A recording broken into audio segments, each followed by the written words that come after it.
नमस्कार दोस्तों, मैं हूं अजय कुमार और आप देख रहे हैं न्यूज एक्रॉस। प्रधानमंत्री नरेंद्र मोदी ने पोलैंड में भारतीय समुदाय के लोगों को संबोधित करते हुए कहा कि दशकों तक भारत की नीति सभी देशों से दूरी बनाकर रखने की थी। हालांकि आज के युग में भारत की नीति ये कुछ बदली है और अब ये समय है कि भारत ने अपनी नीति चेंज करते हुए सभी देशों से करीबी बनाकर रहने की जरूरत पर की है।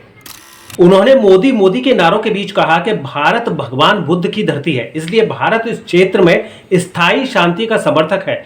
हमारा रुख बहुत स्पष्ट है, ये युद्ध का युग नहीं, ये उन चुनौतियों के खिलाफ एक साथ आने का समय है जो मानवता को खतरे में डालती हैं। इसलिए भारत कूटनीति और संवाद में विश्वास करता है। प्रधानमंत्री नरेंद्र मोदी के इस बयान के बाद पूरी दुनिया को यह साफ साफ संदेश चला गया कि भले ही पूरब और पश्चिम के देश हथियार के जरिए शांति लाने की कोशिश कर रहे हो, लेकिन भारत अपने पुराने रास्ते पर ही चलेगा। खुद भारत अपनी समस्या का समाधान बातचीत और कूटनीति के जरिए करता रहा है और ऐसा ही वो पूरी दुनिया के लिए भी करता रहेगा।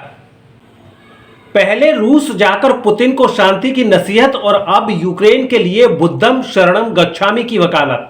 यानी रूस और यूक्रेन दोनों देशों को भारत ने समझाने की कोशिश की है कि बहुत हो गई लड़ाई, अब शांति की है बारी। प्रधानमंत्री नरेंद्र मोदी के इस दौरे को पूरी दुनिया हसरत भरी निगाहों से देख रही थी।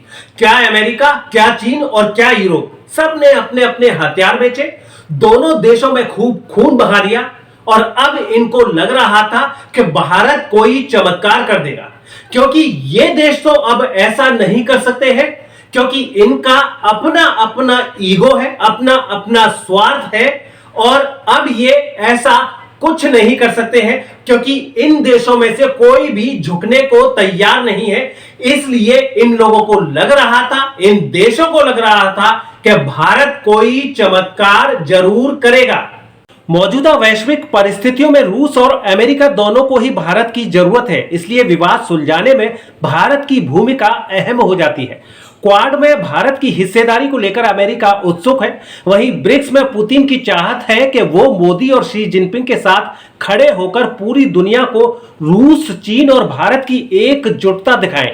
साफ है, दोनों पक्षों के लिए भारत का रोल महत्वपूर्ण है। ऐसा नहीं है कि रूस यूक्रेन के बीच शांति के लिए दूसरे देश कोशिश नहीं कर रहे हैं, लेकिन इन सभी में भारत का हाथ काफी ऊपर है। रूस यूक्रेन के बीच शांति स्थापित करने में चीन और तुर्की के नाम भी सामने आए हैं, लेकिन भारत की विश्वसनीयता इन पर भारी पड़ सकती है, क्योंकि यह समझौता सिर्फ रूस और यूक्रेन के बीच का नहीं है, बल्कि दुनिया भर में उसकी स्वीकृति जरूरी है। इस जंग में इनडायरेक्ट तौर पर कई देश शामिल हैं। भारत ने शुरुआत से अपना स्टैंड साफ रखा है कि यूक्रेन में जंग बम, बंदूक और गोलियों के बीच सैन्य शक्ति से नहीं, बल्कि कूटनीति और संवाद के जरिए खत्म होगी।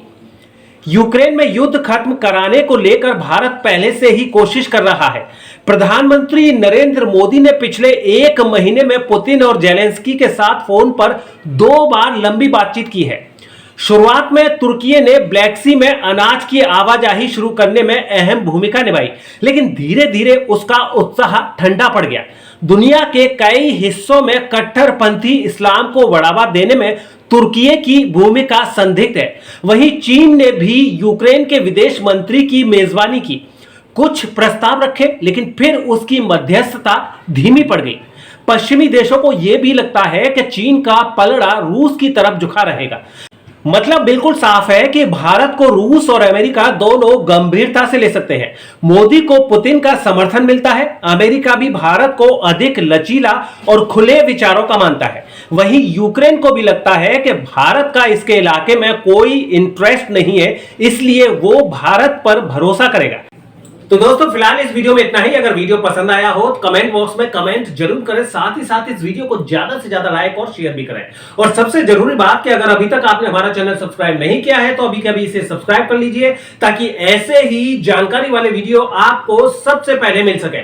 फिलहाल अपने दोस्त और होस्ट अजय कुमार को दीजिए इजाजत। अगले वीडियो में फिर हाजिर होंगे एक नई जानकारी के साथ। तब तक के लिए आप स्वस्थ रहिए, मस्त रहिए। जय हिंद, जय भारत।